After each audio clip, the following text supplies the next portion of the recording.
We all make mistakes when we type. Luckily, Word comes with several different tools that can help you proofread your document and correct any mistakes. Let's take a look.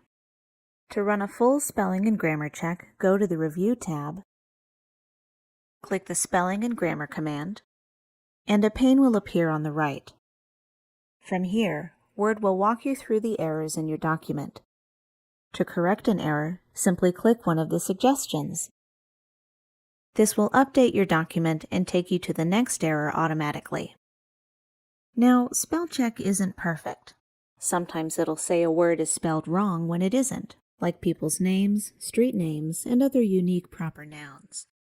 If that happens, you have a couple different options. Ignore once will skip the word one time without changing it.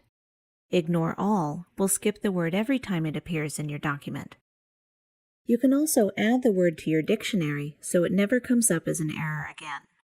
Just make sure the word is spelled correctly before you go with this option.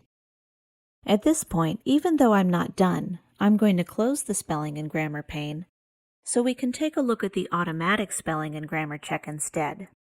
By default, Word is actually designed to detect spelling and grammar errors while you type. That's what these little colorful lines are for. So you can check your document manually, like I just showed you, or you can refer to the marks and make corrections as you go. Here's how it works. Red means that there's a spelling error. To correct it, all you have to do is right-click, then choose the proper spelling from the menu. Blue means that there's some kind of grammatical error. In this example, it looks like I used the wrong word in the context of the sentence. I should have used their, as in let's have a party at their house. Word can be pretty good at picking up on errors like this, but there are certain things it's set to ignore by default, including sentence fragments, poor sentence structure, and other common grammar mistakes. To include these things in your grammar check, you'll need to adjust the default proofing settings. To do this, go to the Backstage view, click Options in the left pane, then navigate to Proofing in the dialog box. To customize your grammar settings, look for Writing Style near the bottom of the window. Then click the Settings button to the right, and another dialog box will appear. Here you can turn specific items on or off to better suit your needs. There are still lots of other ways that you can customize your settings depending on your preferences. For instance, you can stop Word from marking spelling and grammar errors while you type if the feature ever gets annoying. You can also turn off frequently confused words, like there versus there. Keep in mind, your spelling and grammar choices only apply to your copy of Word.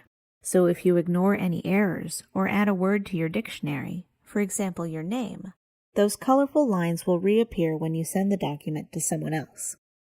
You can avoid this issue by hiding spelling and grammar errors in this particular document. Just check the two boxes near the bottom of the window. When you're done, click OK, and now those errors are hidden. If you use this option, you'll still want to make sure there are no actual errors in your document, so you may want to run another spelling and grammar check before sending the document to someone else.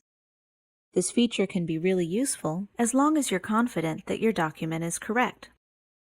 It's still a good idea to have someone look over your work just to make sure Word hasn't missed anything important.